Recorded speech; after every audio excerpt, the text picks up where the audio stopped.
Generally, you may hear of backlight being broken down into 4 terms: rim light, edge light, hair light, and kicker.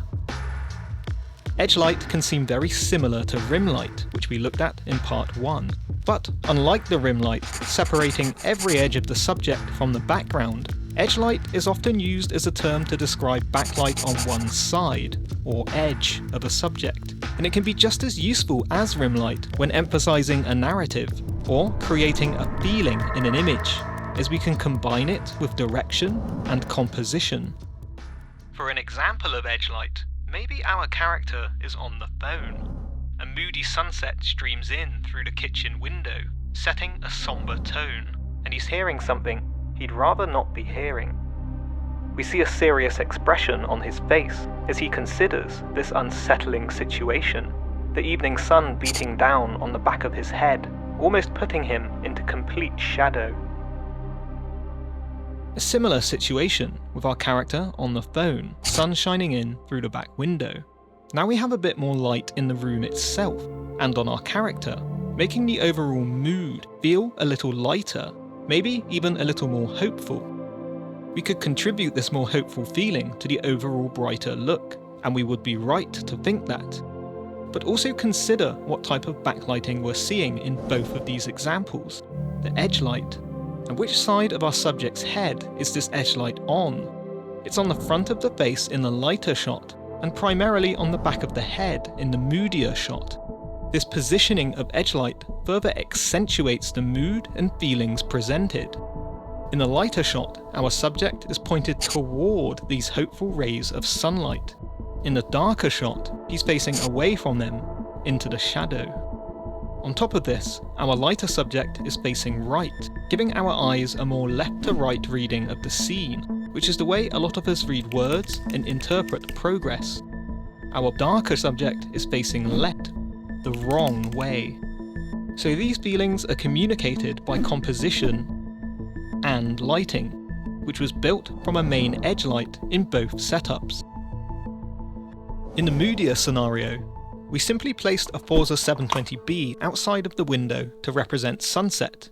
Because of the tight angle, we needed to put the light quite close to the window, so we used the FL20G Fresnel lens to focus the light and make our beam more even across the location, creating a more realistic sunset. Since we set our 720B to a warm colour temperature to better emulate sunset, the overcast day outside didn't quite match up. In post, we used a power window to brighten and warm up the area outside, so it better matched the intended lighting. For the close-up, we started by moving our light's position slightly to better edge light the back of our subject's head. This time, we set our 720B's colour temperature to a similar temperature as the outside ambient, so it would blend into the scene, and pushed up our camera's white balance, creating an overall warmth. We wanted the shot to feel much darker, but our sun is bouncing from multiple surfaces in the kitchen, raising the shadows and creating a hard patch of light on our subject's face. So we used a boom arm to hold some black material behind and around the camera, also placing some closer to our subject in places our sunset was bouncing from, removing this extra light from the image. This almost silhouetted subject better aligns with our vision for the shot, and better matches the deeper shadows in the previous setup. To bring back a little detail around our subject's facial features, we roughly bounced a Forza 500B2 into the wall and cupboard near him, set to the same temperature as our 720B, or sunset.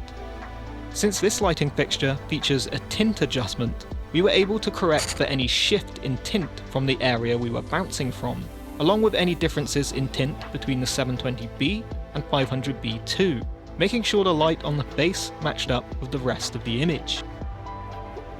This setup made for the lighting conditions we wanted to create the mood we envisioned for the scene, with the edge light emphasizing the feelings in the image.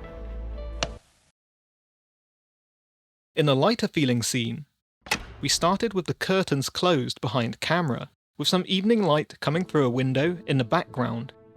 We set up a Forza 500B2 outside the back window, Fresnel lens attached, so that we could direct and focus our light through the house, and make for a more realistic sunlight. This is a very contrasty, moody look, which would definitely suit a darker scene, but we want something a bit lighter, so we can build off the subtle, hopeful implications we've made with edge light at the front of our right-facing subject.